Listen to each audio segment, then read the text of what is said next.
أعوذ بالله من الشيطان الرجيم. بسم الله الرحمن الرحيم. ألف لام ميم. ذلك الكتاب لا ريب فيه هدى للمتقين الذين يؤمنون بالغيب ويقيمون الصلاة ومما رزقناهم ينفقون والذين يؤمنون بما أنزل إليك وما أنزل من قبلك وبالآخرة هم يوقنون أولئك على هدى من ربهم وأولئك هم المفلحون. إن الذين كفروا سواء عليهم أأنذرتهم أم لم تنذرهم لا يؤمنون. ختم الله على قلوبهم وعلى سمعهم وعلى أبصارهم غشاوة ولهم عذاب عظيم. ومن الناس من يقول آمنا بالله وباليوم الآخر وما هم بمؤمنين يخادعون الله والذين آمنوا وما يخدعون إلا أنفسهم وما يشعرون. في قلوبهم مرض فزادهم الله مرضا ولهم عذاب أليم بما كانوا يكذبون. وإذا قيل لهم لا تفسدوا في الأرض قالوا إنما نحن مصلحون ألا إنهم هم المفسدون ولكن لا يشعرون. وإذا قيل لهم آمنوا كما آمن الناس قالوا أنؤمن كما آمن السفهاء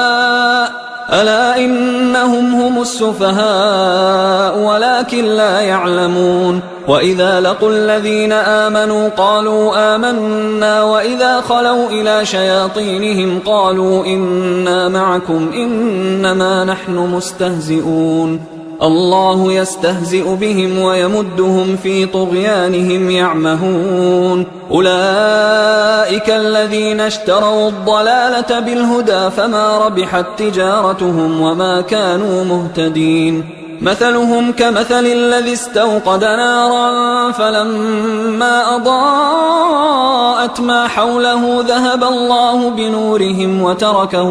وتركهم في ظلمات لا يبصرون. صم بكم عمي فهم لا يرجعون. أو كصيب من السماء فيه ظلمات ورعد وبرق يجعلون أصابعهم في آذانهم من الصواعق حذر الموت والله محيط بالكافرين. يكاد البرق يخطف أبصارهم كلما أضاء لهم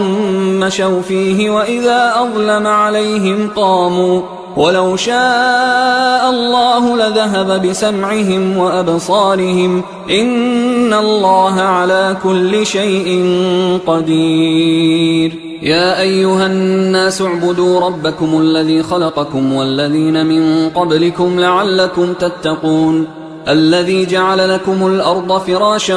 والسماء بناء وأنزل من السماء ماء فأخرج به من الثمرات رزقا لكم فلا تجعلوا لله أندادا وأنتم تعلمون. وإن كنتم في ريب مما نزلنا على عبدنا فأتوا بسورة من مثله وادعوا شهداءكم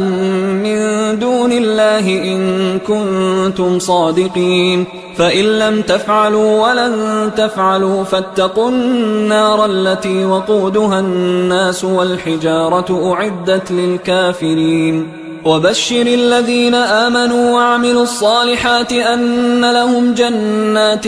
تجري من تحتها الأنهار كلما رزقوا منها من ثمرة رزقا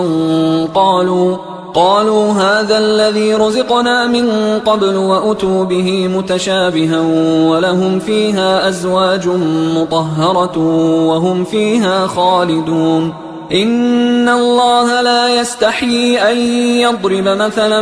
ما بعوضة فما فوقها فأما الذين آمنوا فيعلمون أنه الحق من ربهم، وأما الذين كفروا فيقولون ماذا أراد الله بهذا مثلا يضل به كثيرا ويهدي به كثيرا وما يضل به إلا الفاسقين الذين ينقضون عهد الله من بعد ميثاقه ويقطعون ما أمر الله به أن يوصل ويفسدون في الأرض أولئك هم الخاسرون. كيف تكفرون بالله وكنتم أمواتا فأحياكم ثم يميتكم ثم يحييكم ثم إليه ترجعون. هو الذي خلق لكم ما في الأرض جميعا ثم استوى إلى السماء فسواهن 7 سماوات وهو بكل شيء عليم. وإذ قال ربك للملائكة إني جاعل في الأرض خليفة قالوا أتجعل فيها من يفسد فيها ويسفك الدماء ونحن نسبح بحمدك ونقدس لك قال إني أعلم ما لا تعلمون. وعلم آدم الأسماء كلها ثم عرضهم على الملائكة فقال أنبئوني بأسماء هؤلاء إن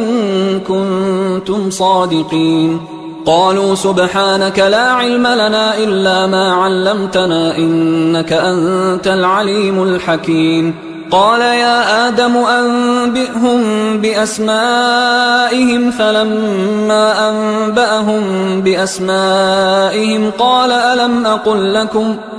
ألم أقل لكم إني أعلم غيب السماوات والأرض وأعلم ما تبدون وما كنتم تكتمون. وإذ قلنا للملائكة اسجدوا لآدم فسجدوا إلا إبليس أبى واستكبر وكان من الكافرين. وقلنا يا آدم اسكن أنت وزوجك الجنة وكلا منها رغدا حيث شئتما ولا تقربا هذه الشجرة فتكونا من الظالمين. فأزلهما الشيطان عنها فأخرجهما مما كانا فيه وقلنا اهبطوا بعضكم لبعض عدو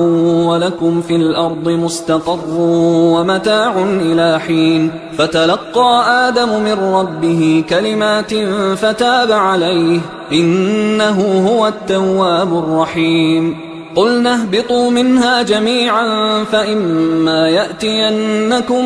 مني هدى فمن تبع هداي فلا خوف عليهم ولا هم يحزنون. والذين كفروا وكذبوا بآياتنا أولئك أصحاب النار هم فيها خالدون. يا بني إسرائيل اذكروا نعمتي التي أنعمت عليكم وأوفوا بعهدي أوف بعهدكم وإياي فارهبون. وآمنوا بما أنزلت مصدقا لما معكم ولا تكونوا أول كافر به ولا تشتروا بآياتي ثمنا قليلا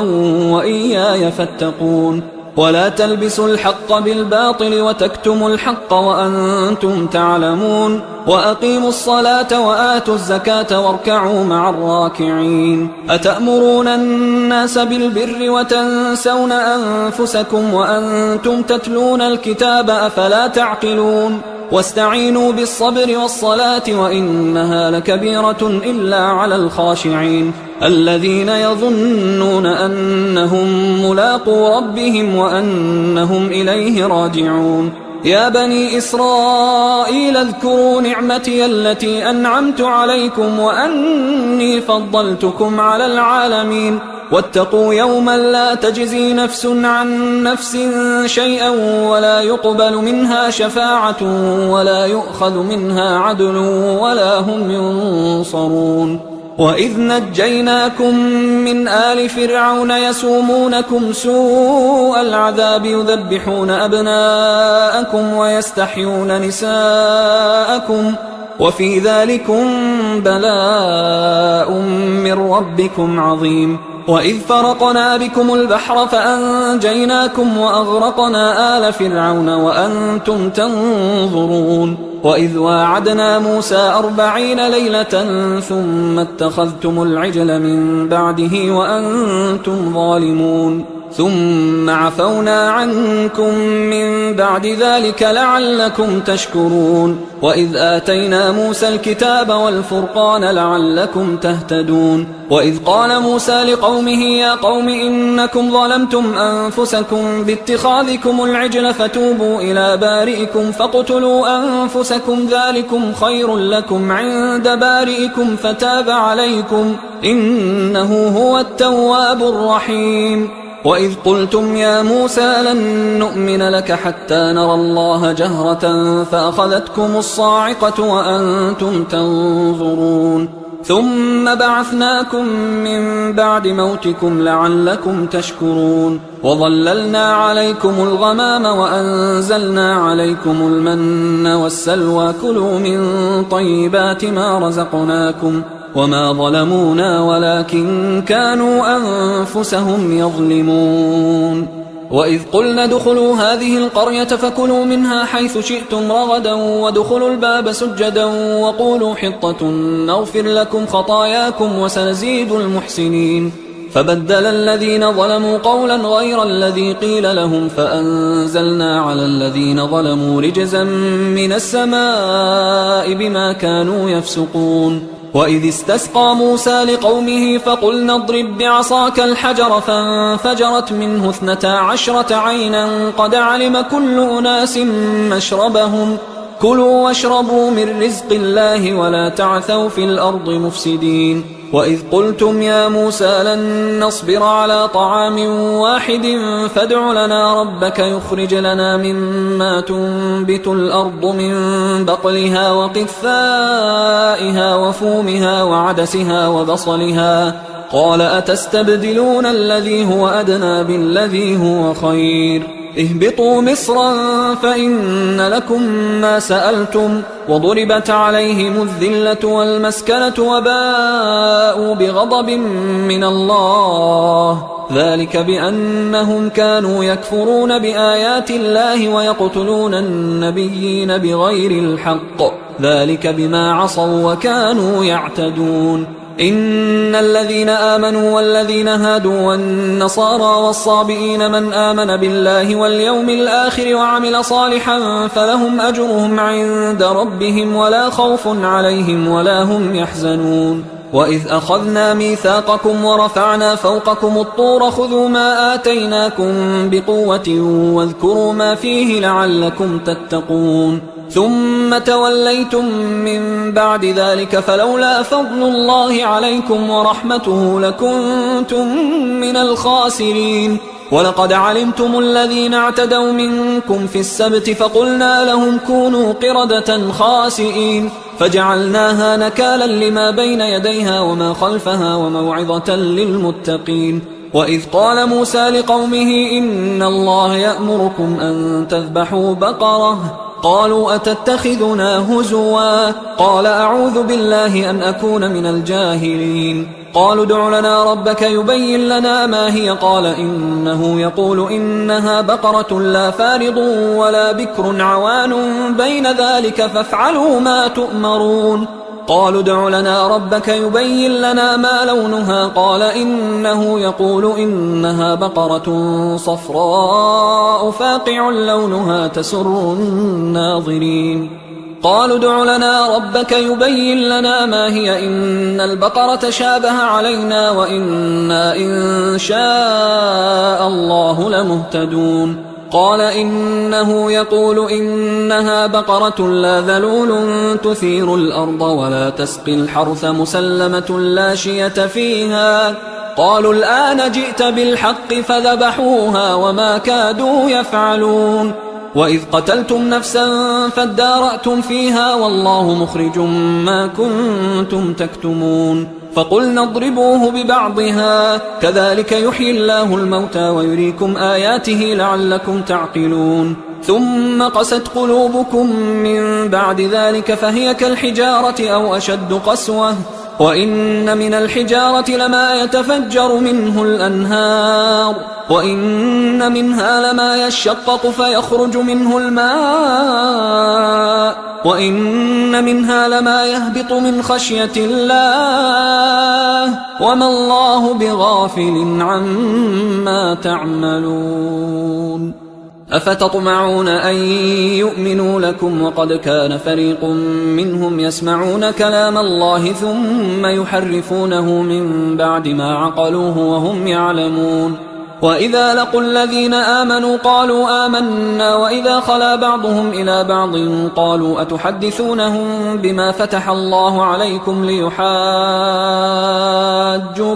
به عند ربكم أفلا تعقلون أولا يعلمون أن الله يعلم ما يسرون وما يعلنون ومنهم أميون لا يعلمون الكتاب إلا أماني وإنهم إلا يظنون فويل للذين يكتبون الكتاب بأيديهم ثم يقولون هذا من عند الله ليشتروا به ثمنا قليلا فويل لهم مما كتبت أيديهم وويل لهم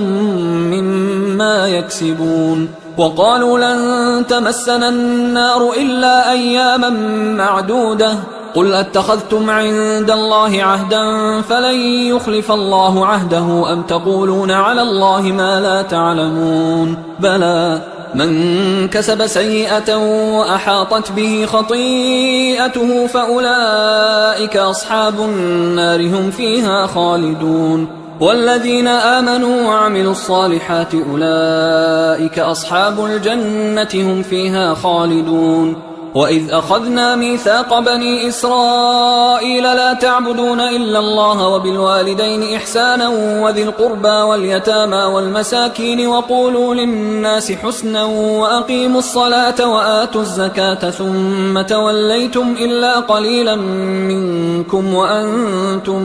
معرضون وإذ أخذنا ميثاقكم لا تسفكون دماءكم ولا تخرجون أنفسكم من دياركم ثم أقررتم وأنتم تشهدون ثم أنتم هؤلاء تقتلون أنفسكم وتخرجون فريقا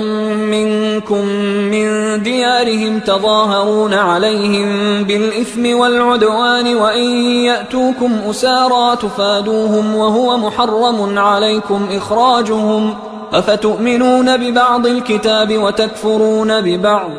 فما جزاء من يفعل ذلك منكم إلا خزي في الحياة الدنيا ويوم القيامة يردون إلى أشد العذاب وما الله بغافل عما تعملون أولئك الذين اشتروا الحياة الدنيا بالآخرة فلا يخفف عنهم العذاب ولا هم ينصرون ولقد آتينا موسى الكتاب وقفينا من بعده بالرسل وآتينا عيسى ابن مريم البينات وأيدناه بروح القدس أفكلما جاءكم رسول بما لا تهوى أنفسكم استكبرتم ففريقا كذبتم وفريقا تقتلون وقالوا قلوبنا غلف بل لعنهم الله بكفرهم فقليلا ما يؤمنون ولما جاءهم كتاب من عند الله مصدق لما معهم وكانوا من قبل يستفتحون على الذين كفروا فلما جاءهم ما عرفوا كفروا به فلعنة الله على الكافرين بئس ما اشتروا به أنفسهم أن يكفروا بما أنزل الله بغيا أن ينزل الله من فضله على من يشاء من عباده فباءوا بغضب على غضب وللكافرين عذاب مهين وإذا قيل لهم آمنوا بما أنزل الله قالوا نؤمن بما أنزل علينا ويكفرون بما وراءه وهو الحق مصدقا لما معهم قل فلم تقتلون أنبياء الله من قبل إن كنتم مؤمنين ولقد جاءكم موسى بالبينات ثم اتخذتم العجل من بعده وأنتم ظالمون وإذ أخذنا ميثاقكم ورفعنا فوقكم الطور خذوا ما آتيناكم بقوة واسمعوا قالوا سمعنا وعصينا وأشربوا في قلوبهم العجل بكفرهم قل بئس ما يأمركم به إيمانكم إن كنتم مؤمنين قل إن كانت لكم الدار الآخرة عند الله خالصة من دون الناس فتمنوا الموت إن كنتم صادقين ولن يتمنوه أبدا بما قدمت أيديهم والله عليم بالظالمين ولتجدنهم أحرص الناس على حياة ومن الذين أشركوا يود أحدهم لو يعمر 1000 سنة وما هو بمزحزحه من العذاب أن يعمر والله بصير بما يعملون قل من كان عدوا لجبريل فإنه نزله على قلبك بإذن الله مصدقا لما بين يديه وهدى وبشرى للمؤمنين من كان عدوا لله وملائكته ورسله وجبريل وميكال فإن الله عدو للكافرين ولقد أنزلنا إليك آيات بينات وما يكفر بها إلا الفاسقون أوكلما عاهدوا عهدا نبذه فريق منهم بل أكثرهم لا يؤمنون ولما جاءهم رسول من عند الله مصدق لما معهم نبذ فريق من الذين أوتوا الكتاب كتاب الله وراء ظهورهم كأنهم لا يعلمون واتبعوا ما تتلو الشياطين على ملك سليمان وما كفر سليمان ولكن الشياطين كفروا يعلمون الناس السحر وما أنزل على الملكين ببابل هاروت وماروت وما يعلمان من أحد حتى يقولا إنما نحن فتنة فلا تكفر فيتعلمون منهما ما يفرقون به بين المرء وزوجه وما هم بضارين به من أحد إلا بإذن الله ويتعلمون ما يضرهم ولا ينفعهم ولقد علموا لمن اشتراه ما له في الآخرة من خلاق ولبئس ما شروا به أنفسهم لو كانوا يعلمون ولو أنهم آمنوا واتقوا لمثوبة من عند الله خير لو كانوا يعلمون يا أيها الذين آمنوا لا تقولوا راعنا وقولوا انظرنا واسمعوا وللكافرين عذاب أليم ما يود الذين كفروا من أهل الكتاب ولا المشركين أن ينزل عليكم من خير من ربكم والله يختص برحمته من يشاء والله ذو الفضل العظيم ما ننسخ من آية أو ننسها نأت بخير منها أو مثلها ألم تعلم أن الله على كل شيء قدير ألم تعلم أن الله له ملك السماوات والأرض وما لكم من دون الله من ولي ولا نصير أم تريدون أن تسألوا رسولكم كما سئل موسى من قبل ومن يتبدل الكفر بالإيمان فقد ضل سواء السبيل ود كثير من أهل الكتاب لو يردونكم من بعد إيمانكم كفارا حسدا من عند أنفسهم من بعد ما تبين لهم الحق فاعفوا واصفحوا حتى يأتي الله بأمره إن الله على كل شيء قدير وأقيموا الصلاة وآتوا الزكاة وما تقدموا لأنفسكم من خير تجدوه عند الله إن الله بما تعملون بصير وقالوا لن يدخل الجنة إلا من كان هودا أو نصارى تلك أمانيهم قل هاتوا برهانكم إن كنتم صادقين بلى من أسلم وجهه لله وهو محسن فله أجره عند ربه ولا خوف عليهم ولا هم يحزنون وقالت اليهود ليست النصارى على شيء وقالت النصارى ليست اليهود على شيء وهم يتلون الكتاب كذلك قال الذين لا يعلمون مثل قولهم فالله يحكم بينهم يوم القيامة فيما كانوا فيه يختلفون ومن أظلم ممن منع مساجد الله أن يذكر فيها اسمه وسعى في خرابها أولئك ما كان لهم أن يدخلوها إلا خائفين لهم في الدنيا خزي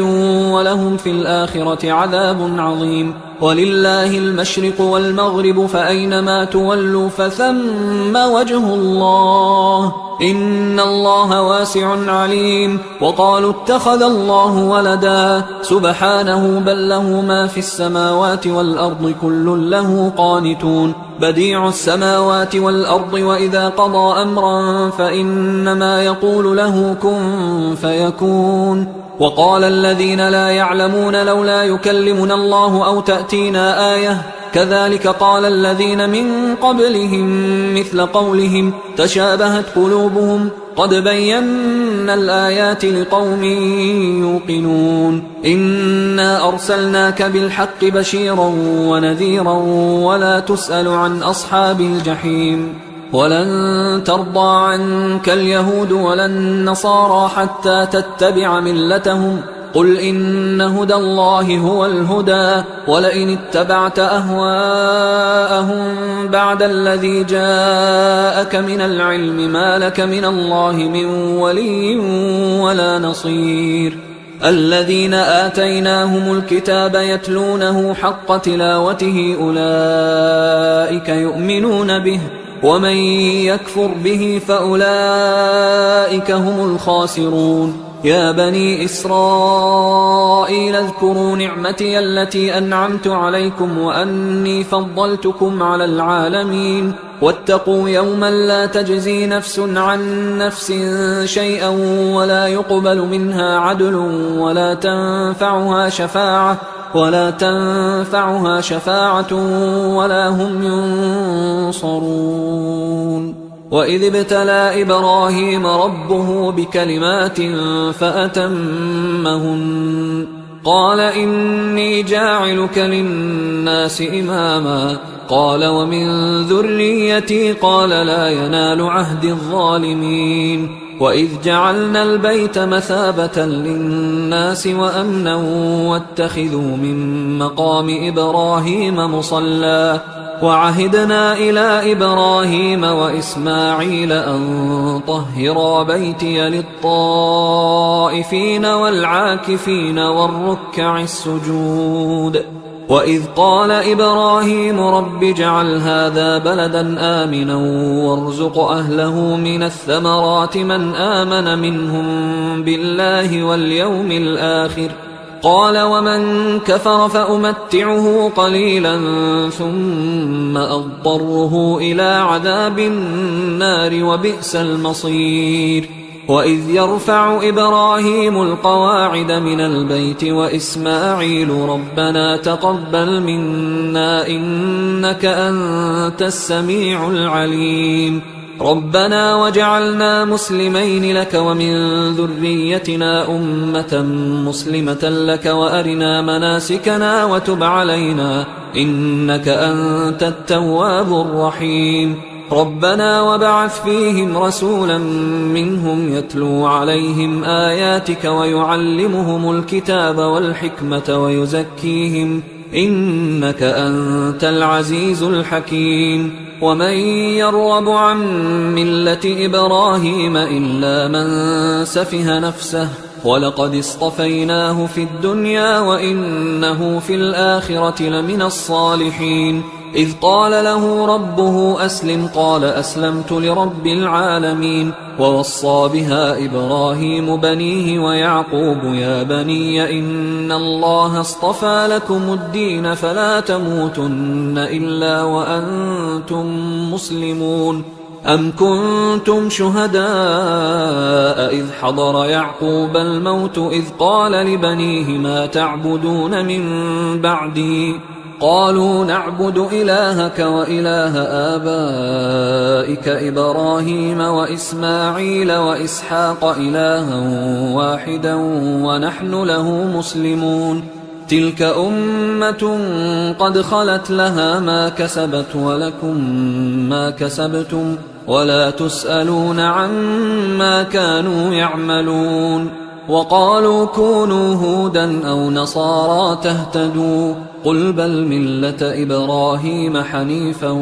وما كان من المشركين. قولوا آمنا بالله وما أنزل إلينا وما أنزل إلى إبراهيم وإسماعيل وإسحاق ويعقوب والأسباط وما أوتي موسى وعيسى وما أوتي النبيون من ربهم لا نفرق بين أحد منهم ونحن له مسلمون. فإن آمنوا بمثل ما آمنتم به فقد اهتدوا وإن تولوا فإنما هم في شقاق فسيكفيكهم الله وهو السميع العليم. صبغة الله ومن أحسن من الله صبغة ونحن له عابدون. قل أتحاجوننا في الله وهو ربنا وربكم ولنا أعمالنا ولكم أعمالكم ونحن له مخلصون. أم تقولون إن إبراهيم وإسماعيل وإسحاق ويعقوب والأسباط كانوا هودا أو نصارى قل أأنتم أعلم أم الله ومن أظلم ممن كتم شهادة عنده من الله وما الله بغافل عما تعملون. تلك أمة قد خلت لها ما كسبت ولكم ما كسبتم ولا تسألون عما كانوا يعملون. سيقول السفهاء من الناس ما ولاهم عن قبلتهم التي كانوا عليها قل لله المشرق والمغرب يهدي من يشاء إلى صراط مستقيم. وكذلك جعلناكم أمة وسطا لتكونوا شهداء على الناس ويكون الرسول عليكم شهيدا. وما جعلنا القبلة التي كنت عليها إلا لنعلم من يتبع الرسول ممن ينقلب على عقبيه وإن كانت لكبيرة إلا على الذين هدى الله وما كان الله ليضيع إيمانكم إن الله بالناس لرؤوف رحيم. قد نرى تقلب وجهك في السماء فلنولينك قبلة ترضاها فول وجهك شطر المسجد الحرام وحيث ما كنتم فولوا وجوهكم شطره وإن الذين أوتوا الكتاب ليعلمون أنه الحق من ربهم وما الله بغافل عما يعملون. ولئن أتيت الذين أوتوا الكتاب بكل آية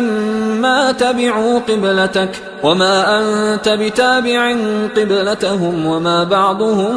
بتابع قبلة بعض ولئن اتبعت أهواءهم من بعد ما جاءك من العلم إنك إذا لمن الظالمين. الذين آتيناهم الكتاب يعرفونه كما يعرفون أبناءهم وإن فريقا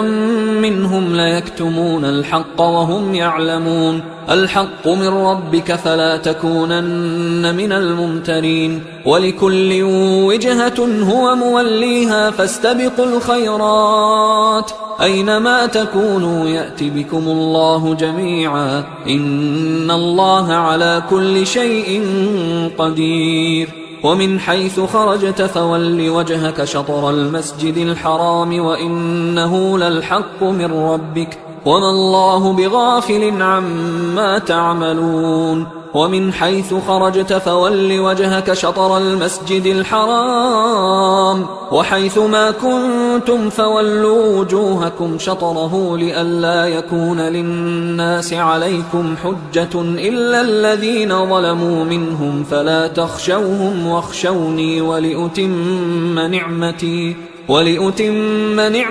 عليكم ولعلكم تهتدون كما أرسلنا فيكم رسولا منكم يتلو عليكم آياتنا ويزكيكم ويعلمكم الكتاب والحكمة ويعلمكم ما لم تكونوا تعلمون فاذكروني أذكركم واشكروا لي ولا تكفرون يا أيها الذين آمنوا استعينوا بالصبر والصلاة إن الله مع الصابرين ولا تقولوا لمن يقتل في سبيل الله أموات بل أحياء ولكن لا تشعرون ولنبلونكم بشيء من الخوف والجوع ونقص من الأموال والأنفس والثمرات وبشر الصابرين الذين إذا أصابتهم مصيبة قالوا إنا لله وإنا إليه راجعون أولئك عليهم صلوات من ربهم ورحمة وأولئك هم المهتدون إن الصفا والمروة من شعائر الله فمن حج البيت أو اعتمر فلا جناح عليه أن يطوف بهما ومن تطوع خيرا فإن الله شاكر عليم إن الذين يكتمون ما أنزلنا من البينات والهدى من بعد ما بيناه للناس في الكتاب أولئك يلعنهم الله ويلعنهم اللاعنون إلا الذين تابوا وأصلحوا وبينوا فأولئك أتوب عليهم وأنا التواب الرحيم إن الذين كفروا وماتوا وهم كفار أولئك عليهم لعنة الله والملائكة والناس أجمعين خالدين فيها لا يخفف عنهم العذاب ولا هم ينظرون وإلهكم إله واحد لا إله إلا هو الرحمن الرحيم إن في خلق السماوات والأرض واختلاف الليل والنهار والفلك التي تجري في البحر بما ينفع الناس وما أنزل الله من السماء من ماء فأحيا به الأرض بعد موتها وبث فيها من كل دابة وتصريف الرياح والسحاب المسخر بين السماء والأرض لآيات لقوم يعقلون ومن الناس من يتخذ من دون الله أندادا يحبونهم كحب الله والذين آمنوا أشد حبا لله ولو يرى الذين ظلموا إذ يرون العذاب أن القوة لله جميعا وأن الله شديد العذاب إذ تبرأ الذين اتبعوا من الذين اتبعوا ورأوا العذاب وتقطعت بهم الأسباب وقال الذين اتبعوا لو أن لنا كرة فنتبرأ منهم كما تبرأوا منا كذلك يريهم الله أعمالهم حسرات عليهم وما هم بخارجين من النار. يا أيها الناس كلوا مما في الأرض حلالا طيبا ولا تتبعوا خطوات الشيطان إنه لكم عدو مبين. إنما يأمركم بالسوء والفحشاء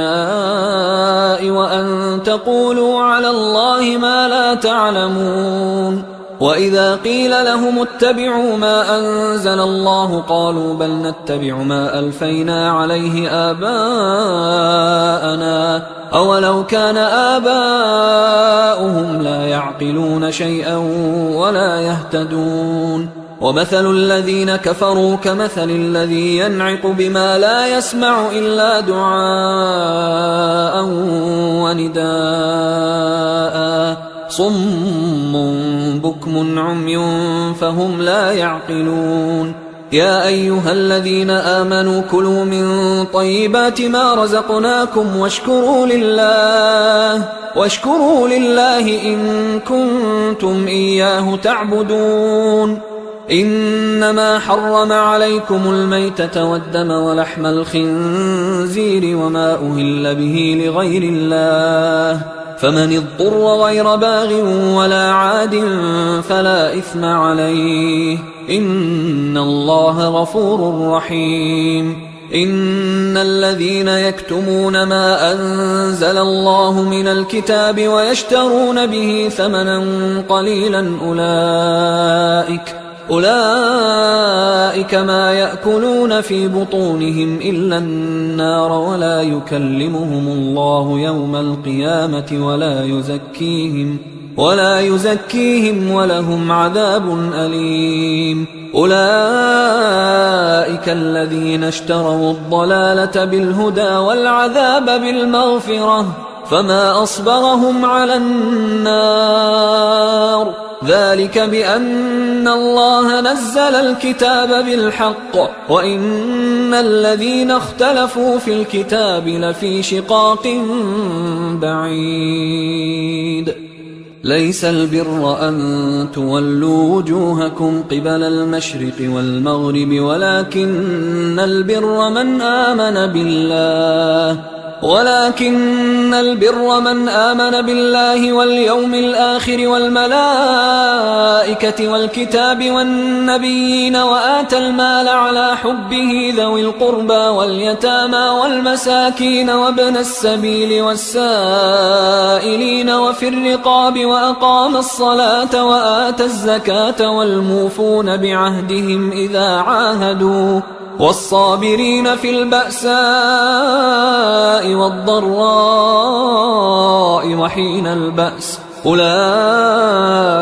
الذين صدقوا وأولئك هم المتقون. يا أيها الذين آمنوا كتب عليكم القصاص في القتلى الحر بالحر والعبد بالعبد والأنثى بالأنثى فمن عفي له من أخيه شيء فاتباع بالمعروف وأداء إليه بإحسان ذلك تخفيف من ربكم ورحمة فمن اعتدى بعد ذلك فله عذاب أليم. ولكم في القصاص حياة يا أولي الألباب لعلكم تتقون. كتب عليكم إذا حضر أحدكم الموت إن ترك خيرا الوصية للوالدين والأقربين بالمعروف حقا على المتقين فمن بدله بعدما سمعه فإنما إثمه على الذين يبدلونه إن الله سميع عليم. فمن خاف من موص جنفا أو إثما فأصلح بينهم فلا إثم عليه إن الله غفور رحيم. يا أيها الذين آمنوا كتب عليكم الصيام كما كتب على الذين من قبلكم لعلكم تتقون أياما معدودات، فمن كان منكم مريضا أو على سفر فعدة من أيام أخر، وعلى الذين يطيقونه فدية طعام مسكين، فمن تطوع خيرا فهو خير له، وأن تصوموا خير لكم إن كنتم تعلمون. شهر رمضان الذي أنزل فيه القرآن هدى للناس وبينات من الهدى والفرقان، فمن شهد منكم الشهر فليصم، ومن كان مريضا أو على سفر فعدة من أيام أخر، يريد الله بكم اليسر ولا يريد بكم العسر ولتكملوا العدة ولتكبروا الله على ما هداكم ولعلكم تشكرون. وإذا سألك عبادي عني فإني قريب أجيب دعوة الداعي إذا دعان، فليستجيبوا لي وليؤمنوا بي لعلهم يرشدون. أحل لكم ليلة الصيام الرفث إلى نسائكم هن لباس لكم وأنتم لباس لهن، علم الله أنكم كنتم تختانون أنفسكم فتاب عليكم وعفى عنكم، فالآن باشروهن وابتغوا ما كتب الله لكم، وكلوا واشربوا حتى يتبين لكم الخيط الأبيض من الخيط الأسود من الفجر، ثم أتموا الصيام إلى الليل، ولا تباشروهن وأنتم عاكفون في المساجد، تلك حدود الله فلا تقربوها، كذلك يبين الله آياته للناس لعلهم يتقون. ولا تأكلوا أموالكم بينكم بالباطل وتدلوا بها إلى الحكام لتأكلوا فريقا من أموال الناس بالإثم وأنتم تعلمون. يسألونك عن الأهلة قل هي مواقيت للناس والحج، وليس البر بأن تأتوا البيوت من ظهورها ولكن البر من اتقى، وأتوا البيوت من أبوابها واتقوا الله لعلكم تفلحون. وقاتلوا في سبيل الله الذين يقاتلونكم ولا تعتدوا إن الله لا يحب المعتدين. وقتلوهم حيث ثقفتموهم وأخرجوهم من حيث أخرجوكم والفتنة أشد من القتل، ولا تقاتلوهم عند المسجد الحرام حتى يقاتلوكم فيه، فإن قاتلوكم فاقتلوهم، كذلك جزاء الكافرين، فإن انتهوا فإن الله غفور رحيم. وقاتلوهم حتى لا تكون فتنة ويكون الدين لله، فإن انتهوا فلا عدوان إلا على الظالمين. الشهر الحرام بالشهر الحرام والحرمات قصاص، فمن اعتدى عليكم فاعتدوا عليه بمثل ما اعتدى عليكم، واتقوا الله واعلموا أن الله مع المتقين. وأنفقوا في سبيل الله ولا تلقوا بأيديكم إلى التهلكة وأحسنوا إن الله يحب المحسنين. وأتموا الحج والعمرة لله، فإن أحصرتم فما استيسر من الهدي، ولا تحلقوا رؤوسكم حتى يبلغ الهدي محله، فمن كان منكم مريضا أو به أذى من رأسه ففدية من صيام أو صدقة أو نسك، فإذا أمنتم فمن تمتع بالعمرة إلى الحج فما استيسر من الهدي، فمن لم يجد فصيام 3 أيام في الحج و7 إذا رجعتم، تلك 10 كاملة، ذلك لمن لم يكن أهله حاضر المسجد الحرام. واتقوا الله واعلموا أن الله شديد العقاب. الحج أشهر معلومات، فمن فرض فيهن الحج فلا رفث ولا فسوق ولا جدال في الحج وما تفعلوا من خير يعلمه الله وتزودوا فإن خير الزاد التقوى واتقون يا أولي الألباب ليس عليكم جناح أن تبتغوا فضلا من ربكم فإذا أفضتم من عرفات فاذكروا الله عند المشعر الحرام واذكروه كما هداكم وإن كنتم من قبله لمن الضالين ثم أفيضوا من حيث أفاض الناس واستغفروا الله إن الله غفور رحيم فإذا قضيتم مناسككم فاذكروا الله كذكركم آباءكم أو أشد ذكرا فمن الناس من يقول ربنا آتنا في الدنيا وما له في الآخرة من خلاق ومنهم من يقول ربنا آتنا في الدنيا حسنة وفي الآخرة حسنة وقنا عذاب النار أولئك لهم نصيب مما كسبوا والله سريع الحساب واذكروا الله في أيام معدودات فمن تعجل في يومين فلا إثم عليه ومن تأخر فلا إثم عليه لمن اتقى واتقوا الله واعلموا أنكم إليه تحشرون ومن الناس من يعجبك قوله في الحياة الدنيا ويشهد الله على ما في قلبه وهو ألد الخصام وإذا تولى سعى في الأرض ليفسد فيها ويهلك الحرث والنسل والله لا يحب الفساد وإذا قيل له اتق الله أخذته العزة بالإثم فحسبه جهنم ولبئس المهاد ومن الناس من يشري نفسه ابتغاء مرضات الله والله رؤوف بالعباد يا أيها الذين آمنوا ادخلوا في السلم كافة ولا تتبعوا خطوات الشيطان إنه لكم عدو مبين فإن زللتم من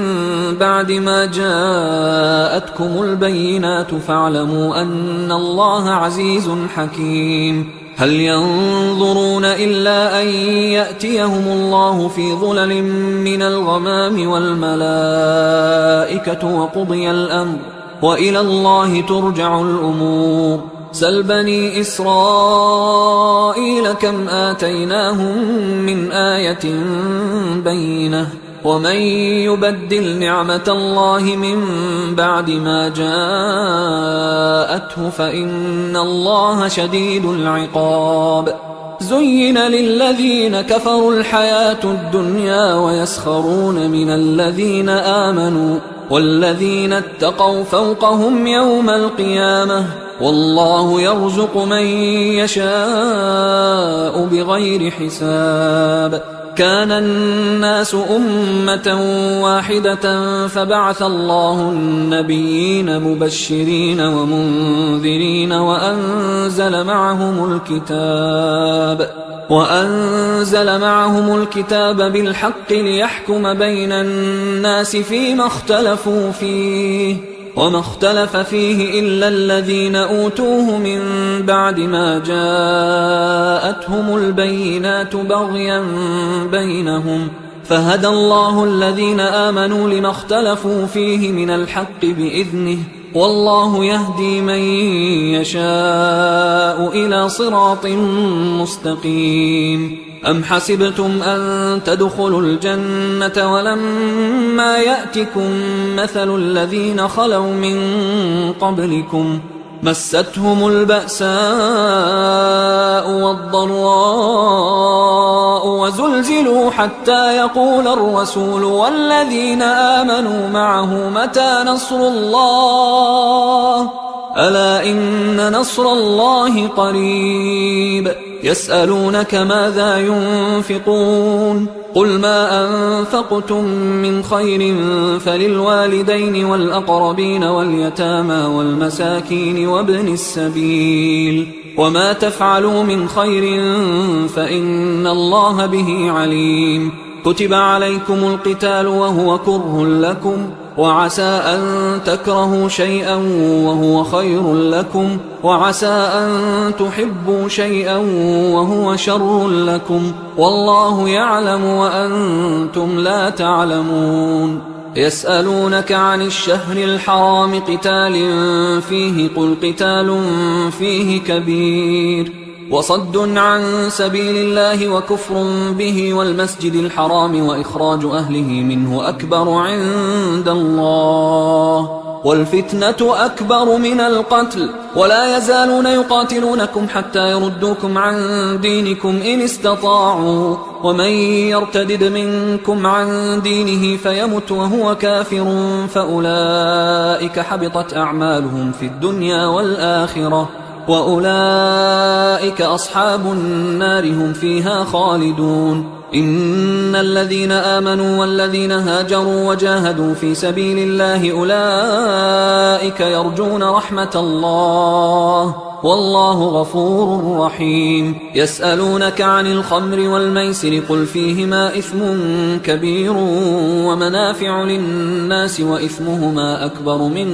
نفعهما ويسألونك ماذا ينفقون قل العفو كذلك يبين الله لكم الآيات لعلكم تتفكرون في الدنيا والآخرة ويسألونك عن اليتامى قل إصلاح لهم خير وإن تخالطوهم فإخوانكم والله يعلم المفسد من المصلح ولو شاء الله لأعنتكم إن الله عزيز حكيم ولا تنكحوا المشركات حتى يؤمنوا ولأمة مؤمنة خير من مشركة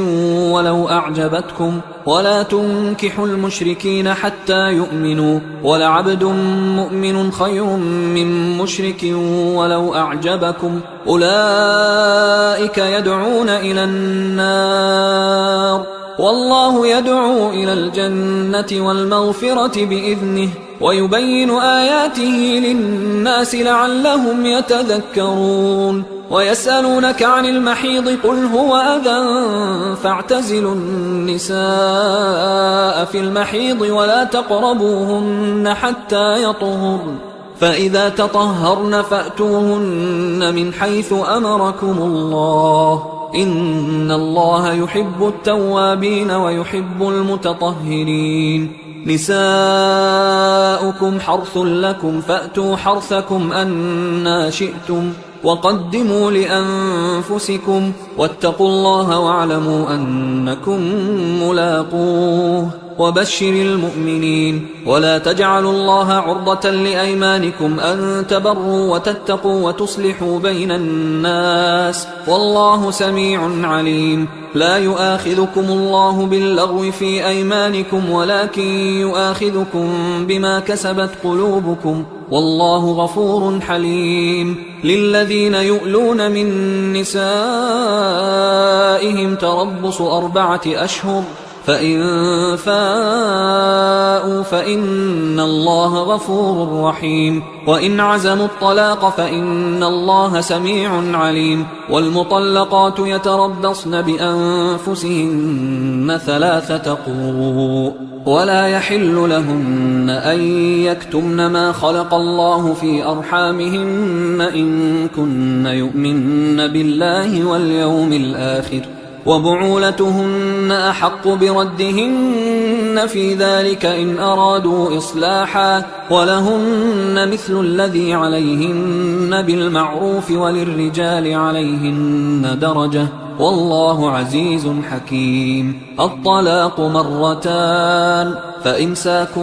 بمعروف أو تسريح بإحسان ولا يحل لكم أن تأخذوا مما آتيتموهن شيئا إلا أن يخافا ألا يقيما حدود الله فإن خفتم ألا يقيما حدود الله فلا جناح عليهما فيما افتدت به، تلك حدود الله فلا تعتدوها، ومن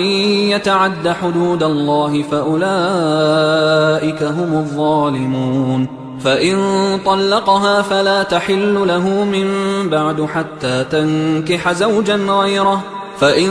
طلقها فلا جناح عليهما أن يتراجعا إن ظنا أن يقيما حدود الله، وتلك حدود الله يبينها لقوم يعلمون. وإذا طلقتم النساء فبلغن أجلهن فأمسكوهن بمعروف أو سرحوهن بمعروف، ولا تمسكوهن ضرارا لتعتدوا، ومن يفعل ذلك فقد ظلم نفسه. ولا تتخذوا آيات الله هزوا، واذكروا نعمة الله عليكم وما أنزل عليكم من الكتاب والحكمة يعظكم به، واتقوا الله واعلموا أن الله بكل شيء عليم. وإذا طلقتم النساء فبلغن أجلهن فلا تعضلوهن أن ينكحن أزواجهن إذا تراضوا بينهم بالمعروف، ذلك يوعظ به من كان منكم يؤمن بالله واليوم الآخر، ذلكم أزكى لكم وأطهر، والله يعلم وأنتم لا تعلمون. والوالدات يرضعن أولادهن حولين كاملين لمن أراد أن يتم الرضاعة، وعلى المولود له رزقهن وكسوتهن بالمعروف، لا تكلف نفس إلا وسعها، لا تضار والدة بولدها ولا مولود له بولده، وعلى الوارث مثل ذلك، فإن أرادا فصالا عن تراض منهما وتشاور فلا جناح عليهما. وإن أردتم أن تسترضعوا أولادكم فلا جناح عليكم إذا سلمتم ما آتيتم بالمعروف، واتقوا الله واعلموا أن الله بما تعملون بصير. والذين يتوفون منكم ويذرون أزواجا يتربصن بأنفسهن 4 أشهر و10، فإذا بلغن أجلهن فلا جناح عليكم فيما فعلن في أنفسهن بالمعروف، والله بما تعملون خبير. ولا جناح عليكم فيما عرضتم به من خطبة النساء أو أكننتم في أنفسكم، علم الله أنكم ستذكرونهن ولكن لا تواعدوهن سرا إلا أن تقولوا قولا معروفا، ولا تعزموا عقدة النكاح حتى يبلغ الكتاب أجله، واعلموا أن الله يعلم ما في أنفسكم فاحذروه، واعلموا أن الله غفور حليم. لا جناح عليكم إن طلقتم النساء ما لم تمسوهن أو تفرضوا لهن فريضة، ومتعوهن على الموسع قدره وعلى المقتر قدره متاعا بالمعروف حقا على المحسنين. وإن طلقتموهن من قبل أن تمسوهن وقد فرضتم لهن فريضة فنصف ما فرضتم إلا أن يعفون أو يعفو الذي بيده عقدة النكاح، وأن تعفوا أقرب للتقوى، ولا تنسوا الفضل بينكم، إن الله بما تعملون بصير. حافظوا على الصلوات والصلاة الوسطى وقوموا لله قانتين، فإن خفتم فرجالا أو ركبانا، فإذا أمنتم فاذكروا الله كما علمكم ما لم تكونوا تعلمون. والذين يتوفون منكم ويذرون أزواجا وصية لأزواجهم متاعا إلى الحول غير إخراج، فإن خرجن فلا جناح عليكم فيما فعلن في أنفسهن من معروف، والله عزيز حكيم. وللمطلقات متاع بالمعروف حقا على المتقين كذلك يبين الله لكم آياته لعلكم تعقلون ألم تر إلى الذين خرجوا من ديارهم وهم ألوف حذر الموت فقال لهم الله موتوا ثم أحياهم إن الله لذو فضل على الناس ولكن أكثر الناس لا يشكرون وقاتلوا في سبيل الله واعلموا أن الله سميع عليم من ذا الذي يقرض الله قرضا حسنا فيضاعفه له أضعافا كثيرة والله يقبض ويبسط وإليه ترجعون ألم تر إلى الملأ من بني إسرائيل من بعد موسى إذ قالوا لنبي له مبعث لنا ملكا نقاتل في سبيل الله قال هل عسيتم إن كتب عليكم القتال ألا تقاتلوا قالوا وما لنا ألا نقاتل في سبيل الله وقد أخرجنا من ديارنا وأبنائنا فلما كتب عليهم القتال تولوا إلا قليلا منهم والله عليم بالظالمين وقال لهم نبيهم إن الله قد بعث لكم طالوت ملكا قالوا أنى يكون له الملك علينا ونحن أحق بالملك منه ولم يؤت سعة من المال قال إن الله اصطفاه عليكم وزاده بسطة في العلم والجسم والله يؤتي ملكه من يشاء والله واسع عليم وقال لهم نبيهم إن آية ملكه أن يأتيكم التابوت فيه سكينة من ربكم وبقية مما ترك آل موسى وآل هارون تحمله الملائكة إن في ذلك لآية لكم إن كنتم مؤمنين فلما فصل طالوت بالجنود قال إن الله مبتليكم بنهر فمن شرب منه فليس مني ومن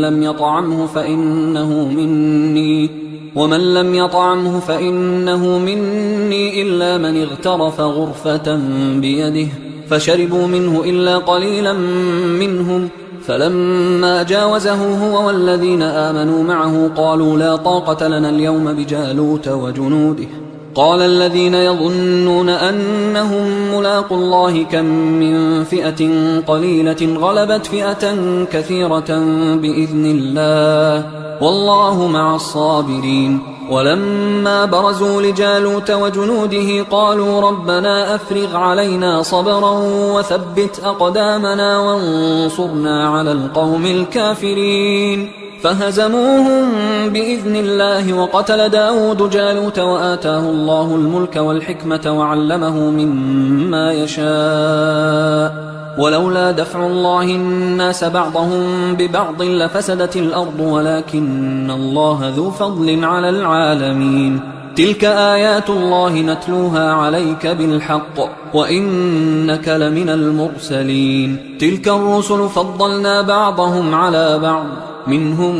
من كلم الله ورفع بعضهم درجات وآتينا عيسى ابن مريم البينات وأيدناه بروح القدس ولو شاء الله ما اقتتل الذين من بعدهم من بعد ما جاءتهم البينات ولكن اختلفوا فمنهم من آمن ومنهم من كفر ولو شاء الله ما اقتتلوا ولكن الله يفعل ما يريد يا أيها الذين آمنوا أنفقوا مما رزقناكم من قبل أن يأتي يوم لا بيع فيه ولا خلة ولا شفاعة والكافرون هم الظالمون الله لا إله إلا هو الحي القيوم لا تأخذه سنة ولا نوم له ما في السماوات وما في الأرض من ذا الذي يشفع عنده إلا بإذنه يعلم ما بين أيديهم وما خلفهم ولا يحيطون بشيء من علمه إلا بما شاء وسع كرسيه السماوات والأرض ولا يؤوده حفظهما وهو العلي العظيم لا إكراه في الدين قد تبين الرشد من الغي فمن يكفر بالطاغوت ويؤمن بالله فقد استمسك بالعروة الوثقى لا انفصام لها، والله سميع عليم. الله ولي الذين آمنوا يخرجهم من الظلمات إلى النور، والذين كفروا أولياؤهم الطاغوت يخرجونهم من النور إلى الظلمات، أولئك أصحاب النار هم فيها خالدون. ألم تر إلى الذي حاج إبراهيم في ربه أن آتاه الله الملك إذ قال إبراهيم ربي الذي يحيي ويميت قال أنا أحيي وأميت. قال إبراهيم فإن الله يأتي بالشمس من المشرق فأت بها من المغرب فبهت الذي كفر والله لا يهدي القوم الظالمين. أو كالذي مر على قرية وهي خاوية على عروشها قال أنى يحيي هذه الله بعد موتها فأماته الله 100 عام ثم بعثه قال كم لبثت؟ قال لبثت يوما أو بعض يوم. قال بل لبثت 100 عام فانظر إلى طعامك وشرابك لم يتسنه وانظر إلى حمارك ولنجعلك آية للناس وانظر إلى العظام كيف ننشزها ثم نكسوها لحما فلما تبين له قال أعلم أن الله على كل شيء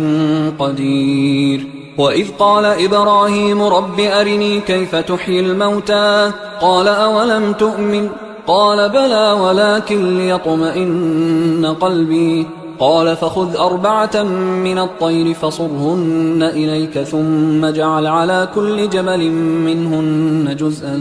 ثم ادعهن يأتينك سعيا واعلم أن الله عزيز حكيم. مثل الذين ينفقون أموالهم في سبيل الله كمثل حبة أنبتت 7 سنابل في كل سنبلة 100 حبة والله يضاعف لمن يشاء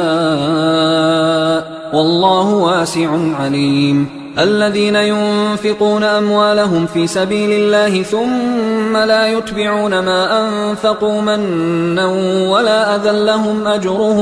لهم أجرهم عند ربهم ولا خوف عليهم ولا هم يحزنون. قول معروف ومغفرة خير من صدقة يتبعها أذى والله غني حليم. يا أيها الذين آمنوا لا تبطلوا صدقاتكم بالمن والأذى كالذي ينفق ماله رئاء الناس ولا يؤمن بالله واليوم الآخر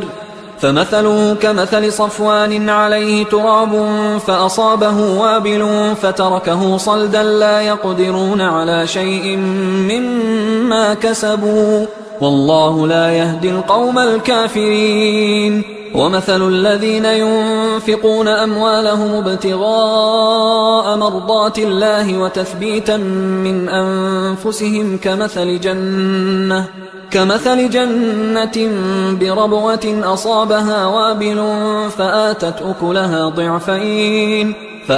أكلها ضعفين فإن لم يصبها وابل فطل والله بما تعملون بصير. أيود أحدكم أن تكون له جنة من نخيل وأعناب تجري من تحتها الأنهار له فيها من كل الثمرات وأصابه الكبر وله ذرية ضعفاء فأصابها إعصار فيه نار فاحترقت كذلك يبين الله لكم الآيات لعلكم تتفكرون. يا أيها الذين آمنوا أنفقوا من طيبات ما كسبتم ومما أخرجنا لكم من الأرض ولا تيمموا الخبيث منه تنفقون ولستم بآخذيه إلا أن تغمضوا فيه واعلموا أن الله غني حميد. الشيطان يعدكم الفقر ويأمركم بالفحشاء والله يعدكم مغفرة منه وفضلا والله واسع عليم. يؤتي الحكمة من يشاء ومن يؤت الحكمة فقد أوتي خيرا كثيرا وما يذكر إلا أولو الألباب. وما أنفقتم من نفقة أو نذرتم من نذر فإن الله يعلمه وما للظالمين من أنصار. إن تبدوا الصدقات فنعما هي وإن تخفوها وتؤتوها الفقراء فهو خير لكم ويكفر عنكم من سيئاتكم والله بما تعملون خبير. ليس عليك هداهم ولكن الله يهدي من يشاء. وما تنفقوا من خير فلأنفسكم وما تنفقون إلا ابتغاء وجه الله وما تنفقوا من خير يوفى إليكم وأنتم لا تظلمون. للفقراء الذين أحصروا في سبيل الله لا يستطيعون ضربا في الأرض يحسبهم الجاهل أغنياء من التعفف تعرفهم بسيماهم لا يسألون الناس إلحافا. وما تنفقوا من خير فإن الله به عليم. الذين ينفقون أموالهم بالليل والنهار سرا وعلانية فلهم أجرهم عند ربهم ولا خوف عليهم ولا هم يحزنون. الذين يأكلون الربا لا يقومون إلا كما يقوم الذي يتخبطه الشيطان من المس ذلك بأنهم قالوا إنما البيع مثل الربا وأحل الله البيع وحرم الربا. فمن جاءه موعظة من ربه فانتهى فله ما سلف وأمره إلى الله ومن عاد فأولئك أصحاب النار هم فيها خالدون. يمحق الله الربا ويربي الصدقات والله لا يحب كل كفار أثيم. إن الذين آمنوا وعملوا الصالحات وأقاموا الصلاة وآتوا الزكاة لهم أجرهم عند ربهم ولا خوف عليهم ولا هم يحزنون. يا أيها الذين آمنوا اتقوا الله وذروا ما بقي من الربا إن كنتم مؤمنين فإن لم تفعلوا فأذنوا بحرب من الله ورسوله وإن تبتم فلكم رؤوس أموالكم لا تظلمون ولا تظلمون. وإن كان ذو عسرة فنظرة إلى ميسرة وأن تصدقوا خير لكم إن كنتم تعلمون. واتقوا يوما ترجعون فيه إلى الله ثم توفى كل نفس ما كسبت وهم لا يظلمون. يا أيها الذين آمنوا إذا تداينتم بدين إلى أجل مسمى فاكتبوه وليكتب بينكم كاتب بالعدل ولا يأب كاتب أن يكتب كما علمه الله فليكتب وليملل الذي عليه الحق وليتق الله ربه ولا يبخس منه شيئا فإن كان الذي عليه الحق سفيها أو ضعيفا أو لا يستطيع أن يمله فليملل وليه بالعدل واستشهدوا شهيدين من رجالكم فإن لم يكونا رجلين فرجل وامرأتان ممن ترضون من الشهداء أن تضل إحداهما فتذكر إحداهما الأخرى ولا يأبى الشهداء إذا ما دعوا ولا تسأموا أن تكتبوه صغيرا أو كبيرا إلى أجله ذلكم أقسط عند الله وأقوم للشهادة وأدنى أن لا ترتابوا إلا أن تكون تجارة حاضرة تديرونها بينكم فليس عليكم جناح ألا تكتبوها، وأشهدوا إذا تبايعتم ولا يضار كاتب ولا شهيد، وإن تفعلوا فإنه فسوق بكم، واتقوا الله ويعلمكم الله، والله بكل شيء عليم. وإن كنتم على سفر ولم تجدوا كاتبا فرهان مقبوضة، فإن أمن بعضكم بعضا فليؤدي الذي اؤتمن أمانته وليتق الله ربه ولا تكتموا الشهادة، ومن يكتمها فإنه آثم قلبه، والله بما تعملون عليم. لله ما في السماوات وما في الأرض، وإن تبدوا ما في أنفسكم أو تخفوه يحاسبكم به الله، فيغفر لمن يشاء ويعذب من يشاء، والله على كل شيء قدير. آمن الرسول بما أنزل إليه من ربه والمؤمنون كل آمن بالله وملائكته وكتبه ورسله لا نفرق بين أحد من رسله، وقالوا سمعنا وأطعنا غفرانك ربنا وإليك المصير. لا يكلف الله نفسا إلا وسعها، لها ما كسبت وعليها ما اكتسبت، ربنا لا تؤاخذنا إن نسينا أو أخطأنا، ربنا ولا تحمل علينا إصرا كما حملته على الذين من قبلنا، ربنا ولا تحملنا ما لا طاقة لنا به، واعف عنا واغفر لنا وارحمنا، أنت مولانا فانصرنا على القوم الكافرين. حصريا على قارئ القرآن.